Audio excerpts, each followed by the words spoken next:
Se ponga de pie, acompáñenme, Efesios. Tiene el boletín, se va a hacer mucho más fácil si tiene el boletín a la hora de leer. Así que tome su boletín, porque de nuevo vamos a estar utilizando como base el capítulo 5, los versos 1 y 2 y el verso 18. La semana pasada predicamos del 21 al 33 y entramos en el tema del matrimonio. Hoy vamos a pasar a otro de los códigos de casa importantes: la familia, los hijos y los padres. Así que Efesios 5, 1, 2 y 18, capítulo 6, versos del 1 al 4. Tan pronto lo tenga ahí, puede decir amén, amén. Muy bien, vamos a leerlo en el nombre del Padre, del Hijo y del Espíritu Santo. Amén. Por tanto, imiten a Dios como hijos muy amados y lleven una vida de amor, así como Cristo nos amó y se entregó por nosotros como ofrenda y sacrificio fragante para Dios. No se emborrachen con vino que lleva al desenfreno. Al contrario, sean llenos del Espíritu. Hijos, obedezcan en el Señor a sus padres, porque esto es justo. Honra a tu padre y a tu madre, que es el primer mandamiento con promesa, para que te vaya bien y disfrutes de una larga vida en la tierra. Y ustedes, padres, no hagan enojar a sus hijos, sino críenlos según la disciplina e instrucción del Señor. Palabra de Dios. Puede tomar asiento.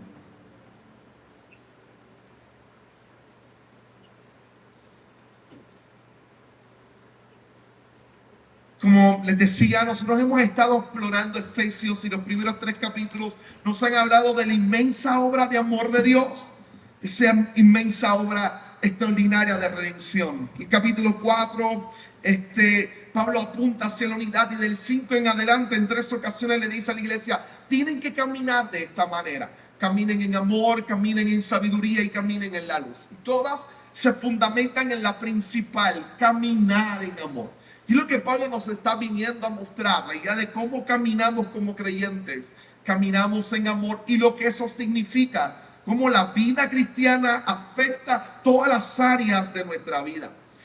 El domingo pasado, como les decía, trabajamos en los aspectos del matrimonio. Hoy nos acercamos a otra de las áreas importantes en la sociedad del primer siglo y en la nuestra: la relación de hijos y padres. No solo de esposo y esposa, sino de hijos y padres. Cuando nosotros miramos el mundo antiguo, nos damos cuenta que hay mucha similitud con el mundo presente, con la sociedad que nos rodea. Las cosas no han cambiado tanto como a veces nos hacen creer o nosotros imaginamos. Hay mayor tecnología, mayor accesibilidad al conocimiento, pero el ser humano lucha constantemente con los mismos problemas. Es parte de nuestra condición caída. Cuando se trata de la pregunta ¿cómo debemos vivir?, en particular la relación entre padres e hijos, de nuevo el mundo antiguo es bien similar al mundo moderno. En la Roma a la cual se enfrentaba Pablo y la iglesia a la cual Pablo le está escribiendo, Efesios, es parte de ese gran imperio romano. Hay 2 cualidades o 2 características que llaman la atención cuando uno estudia la familia en el tiempo del imperio romano. Por un lado, y puede sonar cruel, pero la relación de padres e hijos era sumamente fría. Un padre tenía una ceremonia particular cuando su mujer, su esposa, daba a luz. Una vez daba a luz y las parteras recibían al niño, el clan familiar, la familia se reunía alrededor, le entregaban el hijo al padre y todos esperaban al gesto o el movimiento del padre. Si el padre tomaba al niño y lo levantaba en sus brazos para arriba, significaba que aceptaba a ese bebé como su hijo, y era la forma pública de decir: lo acepto como mi hijo.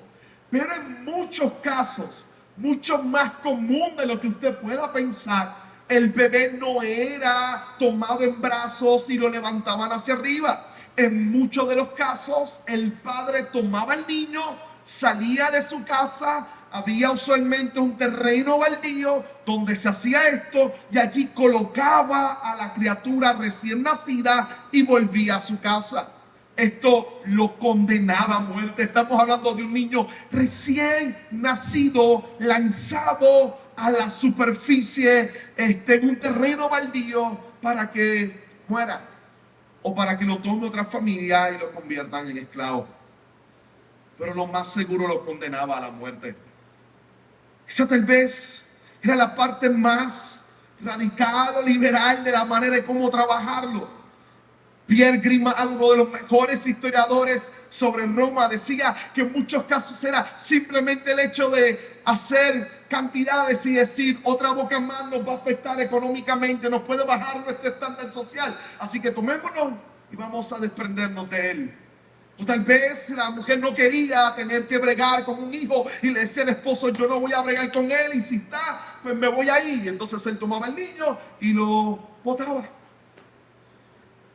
Y no se veía como algo inmoral en la Roma del primer siglo. Para nada. No se veía como algo inmoral.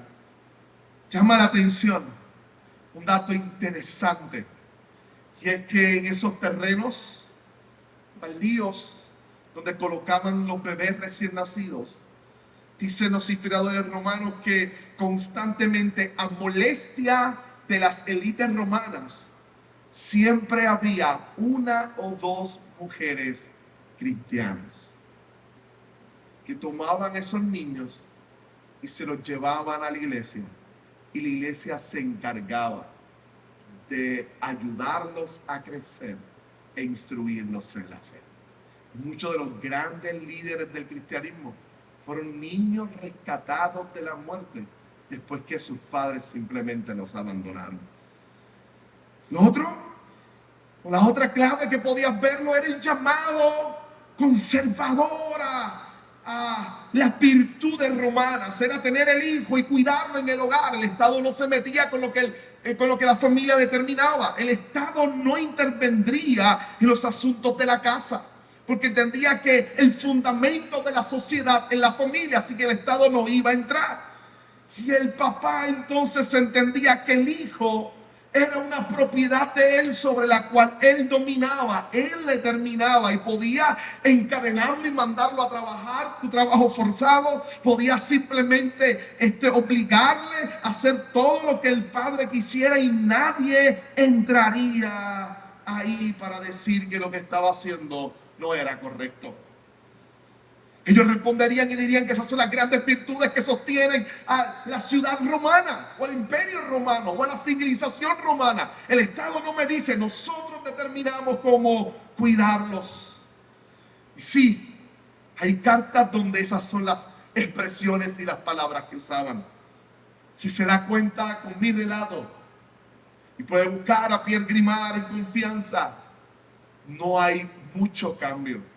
Por un lado tenemos una sociedad que pareciera fácilmente desprenderse de los hijos. El hijo inclusive en el vientre es a veces una molestia y es fácil la forma en cómo desecharse o separarse de él.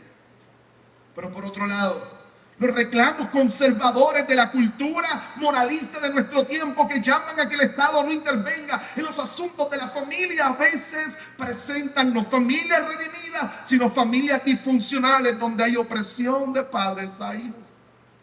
Porque ni el moralismo ni el liberalismo producen genuina transformación. Solo el evangelio puede tomar el corazón inclinado a la maldad y cambiarlo de la forma en que nada puede hacerlo. Lo que Pablo está por comunicarnos hoy afecta a los liberales y a los conservadores de nuestro tiempo, porque es totalmente diferente. Claro que es distinto, porque es la presentación del evangelio. Y el evangelio, siempre y cuando es predicado tal y como se establece en la escritura, tanto liberales como conservadores entenderán que no pueden apropiarse de él. El evangelio es transformador y diferente. Yo quiero que simplemente lo veamos. El tema de mi sermón hoy, como vio ahí, es hijos criando hijos. Viene de esa frase cuando uno miraba a una muchacha o unos muchachos jovencitos y dice, son niños criando niños, hijos criando hijos. Y quiero que se quede esa expresión en su corazón y va a ver cómo voy a empezar a trabajarla. El primer punto mío para hoy son hijos de Dios. El sermón de hoy, más allá de engancharlo en un asunto cultural al cual nosotros nos enfrentamos, el sermón de hoy tiene mucho, pero mucho de instructivo para nosotros. Pero a su vez, como pastor, reconozco también la manera en cómo debo trabajarlo. Para muchos de ustedes puede ser que el sermón de hoy sea difícil. Difícil no porque cueste creer lo que dice. Difícil porque tal vez la experiencia que tienes sobre un papá o una mamá no necesariamente sea la mejor. Difícil porque cuando vamos a mirar algunas cosas, los recuerdos que tienen todavía son heridas que están presentes en tu corazón. Difícil porque tal vez has perdido, como ha ocurrido aquí, a tu papá o a tu mamá, y escuchar algunas de estas expresiones pudieran causar de igual manera dolor a tu corazón. Si es así, déjame comenzar con el fundamento que aquí hoy se nos presenta. Y ese fundamento es sumamente esperanzador. Lo primero que nos va a recordar Pablo como fundamento de su análisis, de nuevo, capítulo 5, versos 1 y 2, y 10, o capítulo 5, versos 1 y 2, es que tú y yo somos hijos de Dios. Somos hijos de Dios. Y ante lo difícil que es tratar con padres ausentes, con padres que no han estado presentes, ante lo difícil que tal vez es no tener modelos adecuados de paternidad o de maternidad, ante lo difícil que puedan causar esas heridas, ante la realidad o la crudeza de haber perdido a un papá o una mamá o a ambos, la Escritura nos va a gritar y nos va a decir que no estamos abandonados a la deriva.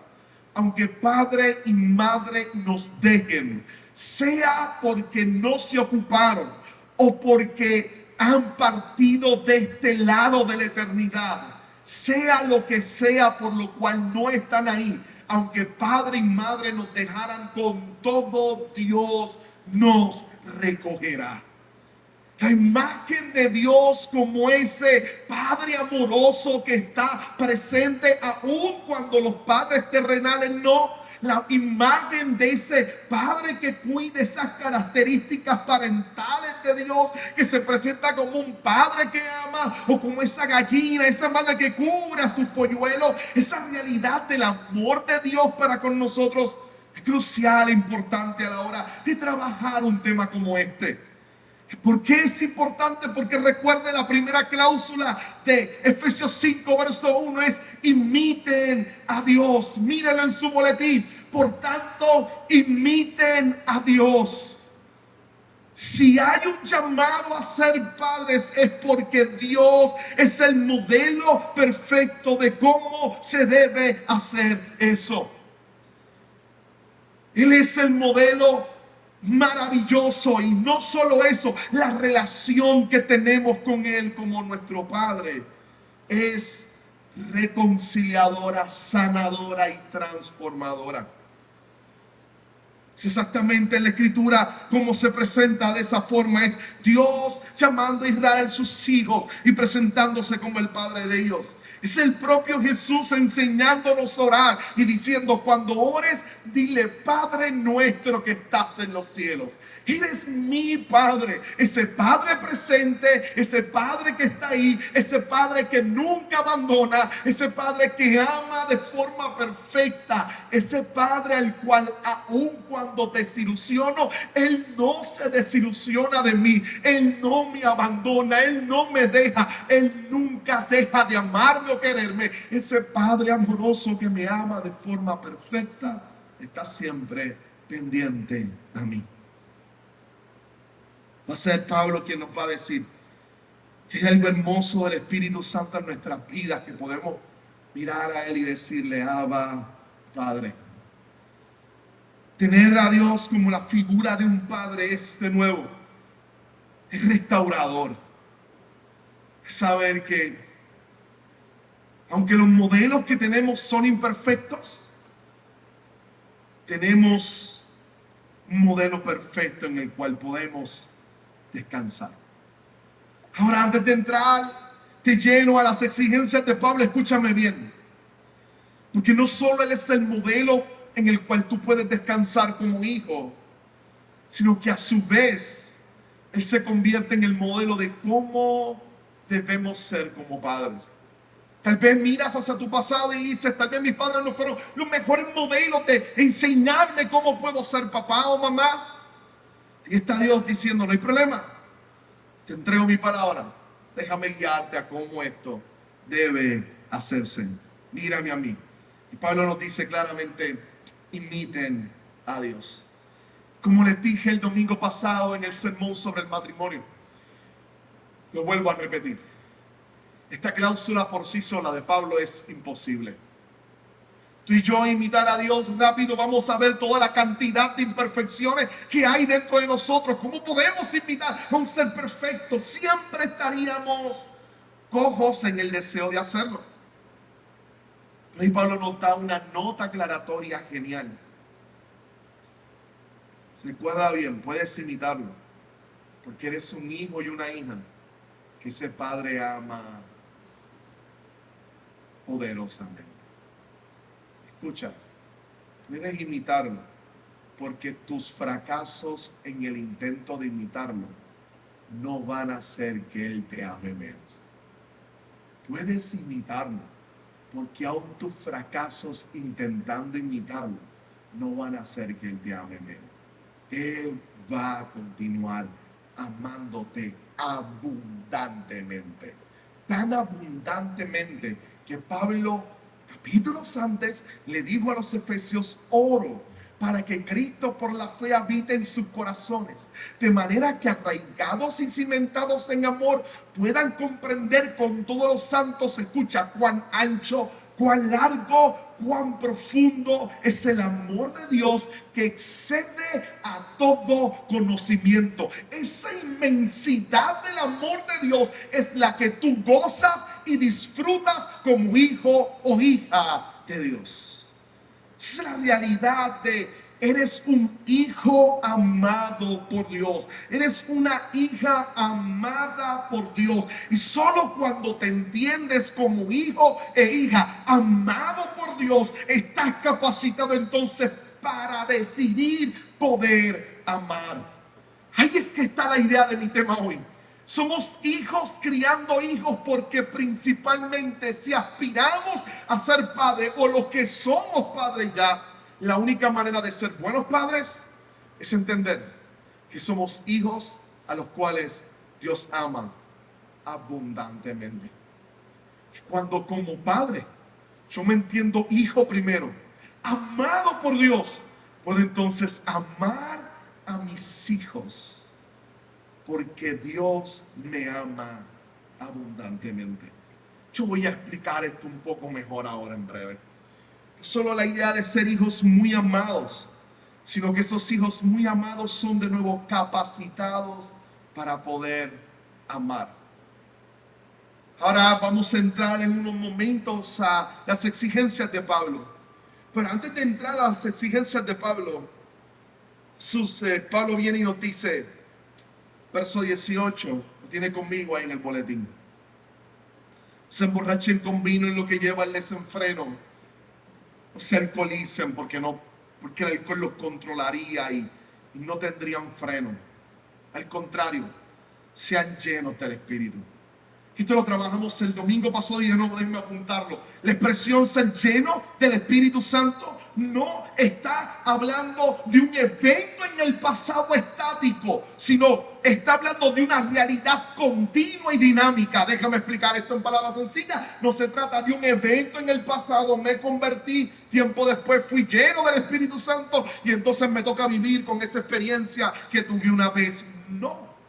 Tanto la forma en la cual Pablo utiliza el verbo en su tiempo como lo que está diciendo apunta a que para la Escritura la realidad de ser lleno del Espíritu no es una experiencia del pasado, es una realidad que comenzó en tu salvación y que continúa día a día hasta el día en que mueras o el Señor venga. Todos los días el deseo de Dios es llenarte más y más de su Espíritu, llenarte más y más de su presencia, llenarte más y más de su Espíritu, porque solamente llenos del Espíritu Santo de Dios podemos ser los hijos que Dios quiere que seamos, porque solo llenos del Espíritu Santo de Dios podemos ser los padres que Dios quiere que seamos. No hay forma de ser buenos hijos y ser buenos padres si no estamos llenos del Espíritu Santo de Dios, porque tu pecado y mi pecado nos va a hacer sublevarnos o contra la autoridad o abusar de la autoridad que tenemos, sublevarnos contra nuestros padres o abusar de nuestros hijos. La única manera de poder responder correctamente a las exigencias de la Escritura es entendiéndonos amados y saber que nos han dado la ayuda más gloriosa que existe, el Espíritu Santo, para guiarnos a poder ser buenos padres y buenos hijos también. Y buenos hijos también. Con eso en mente, necesitamos ser un pueblo lleno del Espíritu, que viva bien en familia.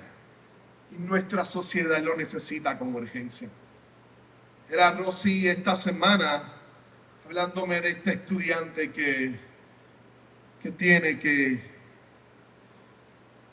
cuando era pequeña su mamá adicta a drogas simplemente fue al punto más cercano y decidió cambiarla porque tenía una deuda en el punto.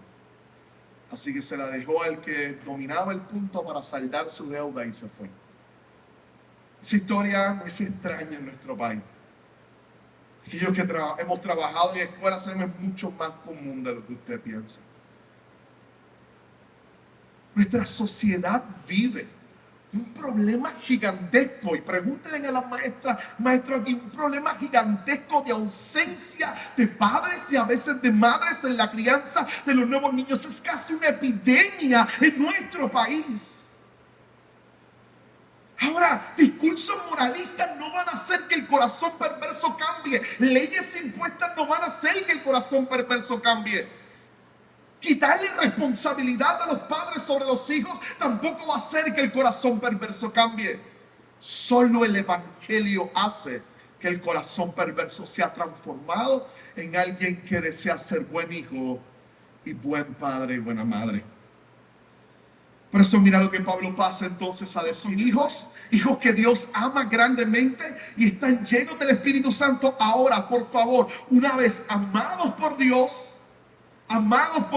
y llenos del Espíritu Santo, déjenme darle las siguientes indicaciones. Capítulo 6, verso 1. Mírenla ahí conmigo donde están. Hijos, obedezcan en el Señor a sus padres, porque esto es justo. Verso 2. Y si ven una vida de lo. Verso 2.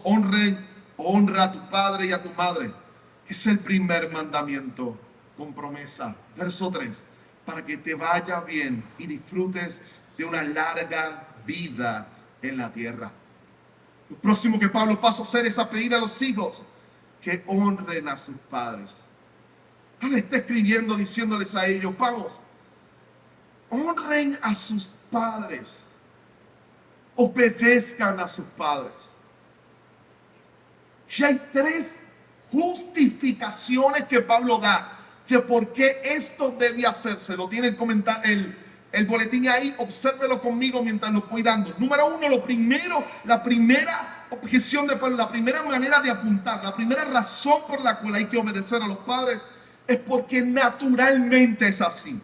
Mira cómo Pablo lo dice: hijos, obedezcan en el Señor a sus padres, porque esto es justo. Es lo justo. Toda sociedad que presuma de ser una sociedad correcta debe poseer una familia estructurada y fuerte. Por lo tanto, los hijos deben obedecer a sus padres. Y un llamado a la obediencia a aquellos que son nuestros progenitores o la gente que nos ha criado. Y un sentido y un llamado a ser obedientes. Cuesta y es difícil, en particular en una sociedad que está dirigida hacia el individualismo. Específicamente en una sociedad donde se celebra el hacer lo que le da la gana a la gente. Recordar y hablar de espacios de obediencia es complicado y difícil.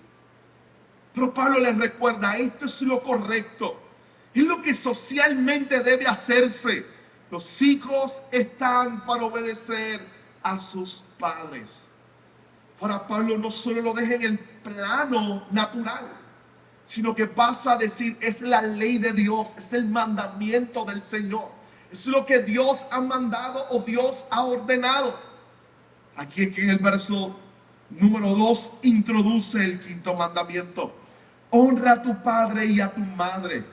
Y luego hace un comentario de este mandamiento. Es el primer mandamiento con promesa, dice Pablo. Y aquí está la promesa, para que te vaya bien y disfrutes de una larga vida en la tierra. De nuevo, no es el primer mandamiento, es el quinto. Pablo lo que está diciendo es el primer mandamiento que tiene una promesa. Que aunque el mandamiento número 2 de no hacer imagen de Dios, tiene consigo una especie de promesa donde dice que quien viva así va a disfrutar del amor de Dios por generaciones. Eso habla más del carácter que del mandamiento. Por lo tanto, Pablo está correcto. El quinto mandamiento es el primer mandamiento que tiene una promesa conectada, directa. Ahora, ¿de qué se trata esa promesa? ¿De qué se refiere? A que si yo honro, obedezco a mi padre y a mi madre, mis días en la tierra van a ser alargados. Esto es sencillo. Y es mucho más común y normal de lo que usted piensa. Un corazón habituado a la desobediencia desde sus primeros años de formación en el hogar. Es un corazón que se va a habituar a la desobediencia en cualquier esfera de la vida. Si comienza sus actos de desobediencia en el seno del hogar, no hay autoridad civil que vaya a respetar. Y en el momento en que no haya autoridad civil que respete, su vida va a correr mucho peligro. Mucho peligro. Así que es una expresión extraordinaria y totalmente correcta. Honrar a tu padre y a tu madre implica habituar tu corazón a obedecer a tus mayores y a las autoridades. Y en tanto y en cuanto logras hacer eso, hay una alta probabilidad que la vida sea mucho más fácil para aquel hijo que está dispuesto a obedecer y a cumplir su responsabilidad como hijo. Ahora, la razón de obedecerlo es en el Señor, recordando que no obedeces a tus padres solo porque son tus padres. Tienes que obedecerlo porque es lo que el Señor ha decidido que hagas. Ahora, ok, de nuevo, déjenme tomar esto con calma. Para muchos de ustedes tal vez sea difícil. En particular, si no has tenido un modelo de padre o de madre bueno, ausente tal vez o correcto. La resonancia aquí es fuerte. Estuvo ausente. Es casi tener esa niña delante de mí que me pregunte, ¿tú me estás diciendo que tengo que obedecerla a ella cuando me vendió al que dirigía el punto de droga? Ya suponiendo que sea cristiana ahora, ¿me estás diciendo que la Biblia me dice eso? La Biblia te va a decir, obedécela en todo aquello que esté de acuerdo a los principios de Dios, aunque te haya tratado así. Y honrala, a pesar del dolor que te haya causado y provocado. Y aquí es donde es difícil. ¿Y cómo puedo hacer eso? ¿Cómo tú me pides a mí amar a alguien que estuvo ausente, amar a alguien que produjo heridas, amar a alguien que no se ha sentado conmigo, que estaba ahí simplemente de aquí? ¿Cómo tú me pides a mí que haga eso? Escúchame bien. Nunca busques en tus padres terrenales lo que solo tu Padre Celestial puede darte. Un amor que no falla. Un amor que no cambia. Y esto es crucial cuando entremos ahora en el de los padres. Porque yo como papá soy sumamente imperfecto, lleno de imperfecciones, lleno de metidas de pata. Y lo mejor que puedo hacer es recordarle a mis tres maravillosos hijos que yo no los voy a amar como tal vez ellos esperan, que voy a desilusionarlos muchas veces en la vida, pero que hay uno que jamás lo desilusiona. Hay uno que su amor es perfecto y nunca cambia. Y ese es nuestro Padre Celestial. Él ama como yo no podré amar nunca a mis hijos. Solo cuando recuerdas que no puedes buscar en ellos lo que solo tu Padre Celestial te da. Solo cuando recuerdas que este mundo no es lo que debería ser, ellos son también pecadores como tú y yo lo somos. Solo cuando el amor de Dios te llena completamente, de forma que logra llenar los espacios de ausencia de amor paternal que tenías, solo cuando la gracia de Dios llena esos espacios, puedes honrar, puedes respetar, aún en medio de todo el dolor, aquellos que son tus padres y tu madre aquí en la tierra. Puedes hacerlo. Y escucha bien, no porque honrarlos te sane. No, yo no voy a hacer ese argumento clichoso. Honrarlos porque el acto de honrarlos va a sanar las heridas de tu corazón. Yo quiero ser bien realista. Honrarlos de seguro no va a sanarte. Honrarlos, a veces lo que puedes recibir de ellos es más dolor. Honrarlos no te va a sanar. El único que te sana es Dios. Y la promesa de Pablo iniciando este discurso es: tú eres un hijo amado y una hija amada. Tan amado y tan amada, tan amado y tan amada, que ha dado a su Espíritu Santo para que te ayude en esta difícil tarea de honrar y de respetar y de sanar. Recuerda que como hijos, todos los que están aquí, nuestro llamado es obedecer y honrar. Es interesante, míralo conmigo de nuevo los versos para pasar a la parte del Padre. Míralo conmigo de nuevo. El verso número 1 del capítulo 6 dice: obedezcan en el Señor a sus padres, porque esto es justo. Ahora, esto era normal a nivel natural. Obedézcanlo en el Señor a sus padres. Pero cada sociedad tiene un término, igual que la romana y la nuestra, donde se opera esa realidad de la obediencia. En la nuestra, después de los 18 o 21, hay un proceso de emancipación, donde no necesariamente estás ya bajo el cuidado de tus padres, donde ellos no son los que dictan lo que debes hacer. Mientras tanto, el deber cristiano es respetar eso y obedecer a nuestros padres. Una vez uno logra el espacio de emancipación, tiene su propia familia, ya es un adulto, entonces toma sus propias decisiones. Sin embargo, miren cómo en el verso 2 Pablo cambia la petición que le solicita a los hijos: obedecer hasta que seas adulto, honrar toda la vida. Toda la vida. Honren a tu padre y a tu madre. Es el primer mandamiento con promesa, para que te vaya bien y disfrutes de una larga vida en la tierra. Obedece hasta que seas adulto. Cuando tengas tu propia vida, obviamente tomas tus propias decisiones. Honra toda la vida, en la medida en que puedas, a tu papá y a tu mamá. No es fácil en muchos casos, pero Dios te llena de su amor, de su gracia y de su espíritu para esa dolorosa a veces y complicada tarea. Déjeme pasar ahora al reclamo de los padres, o lo que se le pide a los padres. Le va a pedir Pablo entonces que a los padres que amen.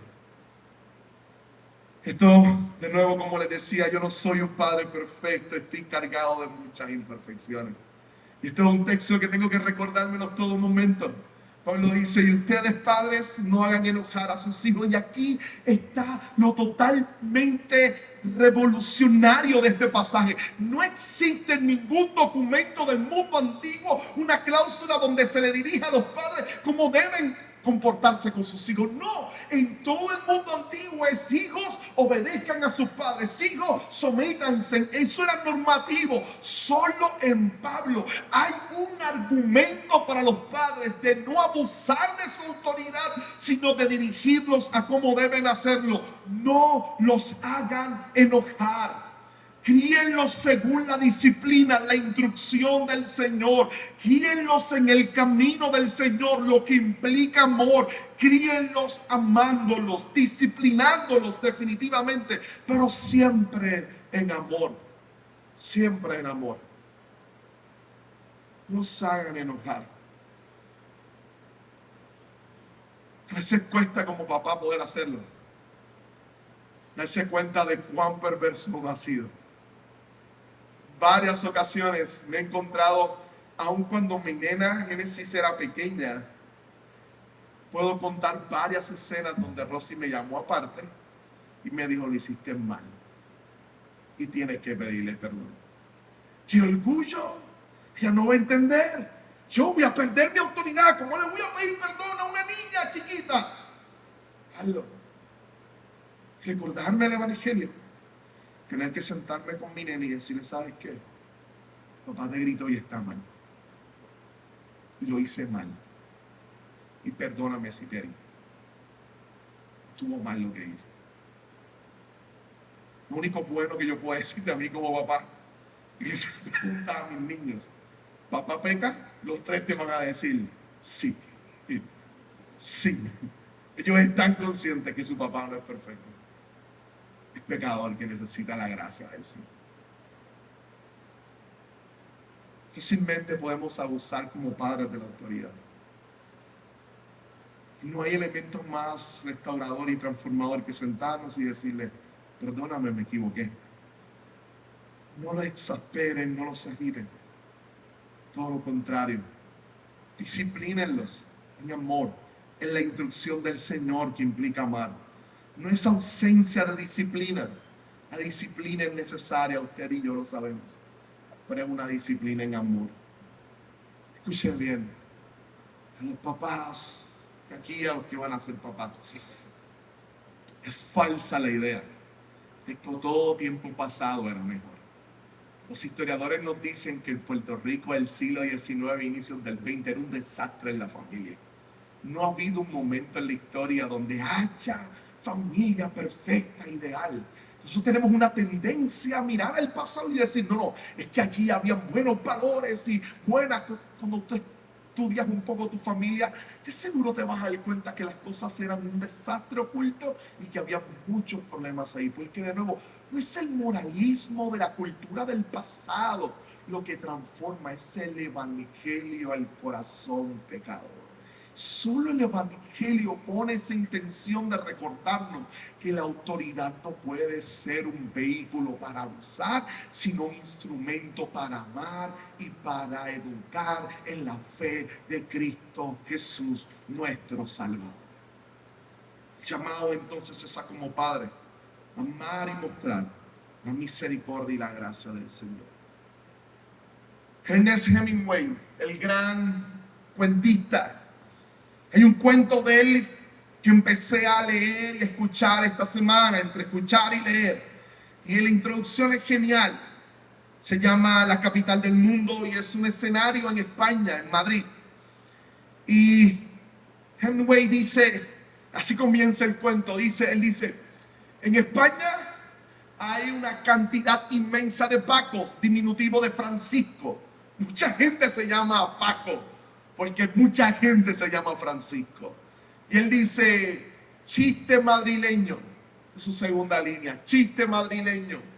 Una vez en El País, en el periódico El Liberal, creo que fue, en El Liberal, uno de los periódicos de España, una persona puso un anuncio que decía lo siguiente: Paco, es tu padre. Te perdono todo lo que has hecho. Encontrémonos en el hotel tal a esta hora. Y ya. El día y la fecha exacta, a la hora exacta, la policía tuvo que enviar al ejército para controlar los cientos de pacos que habían acudido al lugar. Solo una frase. Paco, es tu papá. Te perdono todo lo que has hecho. Fue suficiente para explotar las ansias de perdón y hacer que un sinnúmero de personas entendieran sus errores y corrieran a disfrutar de un sueño anhelado, sentirse perdonados. Ese es el llamado del mejor anuncio que se ha hecho. Hijos, hoy domingo corran a la cena del Señor. Han sido perdonados. Todos sus pecados han sido perdonados. Los pasados, los presentes y los futuros han sido perdonados. Eso debe producir en ti esa ansia y deseo de perdón y reconciliación para correr delante de aquel que perdona los pecados. Porque aún como hijos y padres hay mucho que nos deben perdonar. Y qué bueno que como hijos y padres hay un Padre Celestial dispuesto a hacerlo.